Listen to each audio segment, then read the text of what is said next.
Atenció, petits i grans. Tenim avui el combat definitiu, d'on només en pot sortir una guanyadora.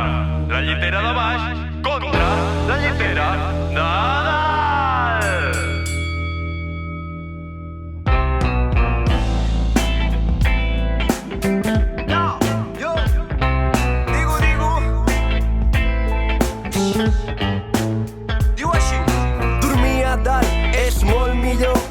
Puges i de sota és com un mirador, ho veus tot més clar i pots observar com hi ha el guai a baix que no es para de queixar. Que no paro de queixar, però què dius, babau?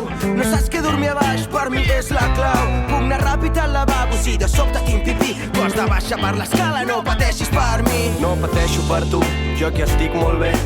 Pujo per l'escala i em sento un bomber.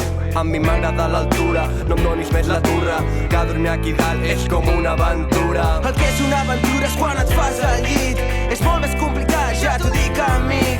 En canvi jo ho tinc tot molt més senzill, em faig al llit més ràpid i no em poso en perill. La discussió eterna entre baix o a dalt, al final tant se val si amunt o avall. Quan ens toca triar quin terrabastall, ja portem molts anys i encara estem igual. Second round! Jo dormo a baix perquè em dóna la gana, lligo 2 llençols i ja tinc una cabana.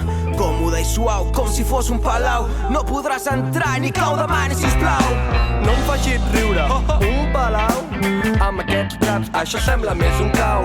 Ja t'ho he repetit moltes vegades, que dormint a dalt superes la por a les alçades. Superar la por a les alçades a mi no em cal. Pujar i baixar escales a mi sí que em fa pal. Quan comença el dia estic ple de bateria, agraint no haver de baixar escales cada dia. No sabia que eres un mandrós, per mi ja et pots quedar al cau de l'os. Molt millor per mi, així no hem de discutir, tu a baix i jo a dalt i contents tots dos. La discussió eterna entre baix o a dalt, al final tant se val si amunt o avall. Quan ens toca triar